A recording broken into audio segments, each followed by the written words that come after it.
بسم اللہ الرحمن الرحیم۔ شروع اللہ کے نام سے جو بہت مہربان اور نہایت رحم کرنے والا ہے۔ تمام تعریفیں اللہ کے لیے جس نے دونوں جہاں کو پیدا کیا۔ نبی پاک صلی اللہ علیہ وآلہ وسلم کا ارشاد مبارک ہے جس میں آپ صلی اللہ علیہ وآلہ وسلم نے ارشاد فرمایا، یہ 3 علامتیں ہیں، نشانیاں ہیں، جس آدمی میں یہ 3 نشانیاں ہوں تو وہ خوش قسمت ہوتا ہے۔ پہلا خوش قسمت انسان وہ ہے جس کی زبان اس کے قابو میں ہو، یعنی وہ کوئی بات کرنے سے پہلے اس بات کو سوچے اور اس بات کو تولے، کس انداز سے کہہ رہا ہوں، میرا بات کرنے کا انداز درست ہے یا نہیں، اور اس کے بعد بات کرے۔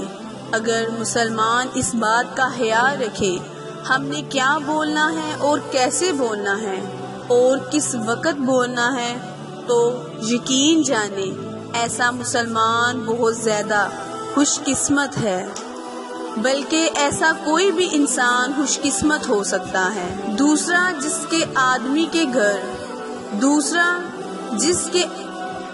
کے گھر دروازے رشتہ داروں کے لیے کھلے ہوں، جس آدمی کا گھر کشادہ ہو، کھلا ہو، وہ بند بھی خوش قسمت ہے، وہ بندہ بھی خوش قسمت ہے۔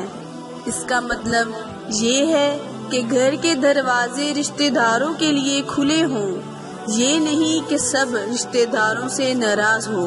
اسی لیے جو بندہ صلح رحمی کرتا ہے، اپنے رشتہ داروں کے ساتھ اچھے تعلقات رکھتا ہے، وہ بندہ خوش قسمت ہوتا ہے، اس کی ہر چیز اللہ تعالیٰ برکت ڈال دیتا ہے۔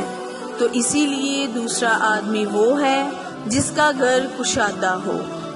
تیسرا جو بندہ اپنے گناہوں پر روتا ہے، تیسرے بندے کے بارے میں ارشاد فرمایا ہے کہ خوش قسمت ہے وہ آدمی جو اپنے گناہوں پر روتا ہے، یعنی جس بندے کا دل سخت نہ ہو۔ دل سخت کیسے ہوتا ہے؟ جب بندہ گناہ کرنے کے ساتھ ساتھ اپنے رب کو بھول جاتا ہے، گناہ کو گناہ نہیں سمجھتا، گناہ کر کر بھی یہ سمجھتا ہے کہ میں نے کوئی غلط کام نہیں کیا، تو ایسے بندے کا دل سخت ہو جاتا ہے اور پھر وہ اللہ تعالیٰ سے بہت دور چلا جاتا ہے، اللہ تعالیٰ سے معافی نہیں مانگتا۔ اے اللہ میں تیرا بندہ ہوں، بندہ ہونے کی وجہ سے میرے گناہوں کو بخش دے۔ کئی لوگ پوچھتے ہیں کہ ہمیں رونا نہیں آتا، ہم کیا کریں؟ اگر رونا نہیں آتا تو رونے والا منہ بنا لے۔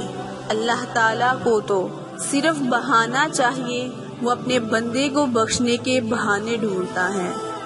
ان 3 بندوں کے بارے میں ارشاد فرمایا ہے کہ جس بندے میں یہ علامتیں پائی جاتی ہوں وہ اللہ تعالیٰ کے قریب بہت زیادہ ہوتا ہے اور اللہ کو بہت پسند ہوتا ہے۔ اسی لیے یہ بندے خوش قسمت کہلاتے ہیں۔ پیارے بہن بھائیوں، میرے چینل اردو کوائٹس ہسٹری کو لائک، شیئر اور سبسکرائب کرنا مت بھولیں، کیونکہ آپ لوگوں کی سپورٹ میری کامیابی کا ذریعہ ہے۔ جزاک اللہ۔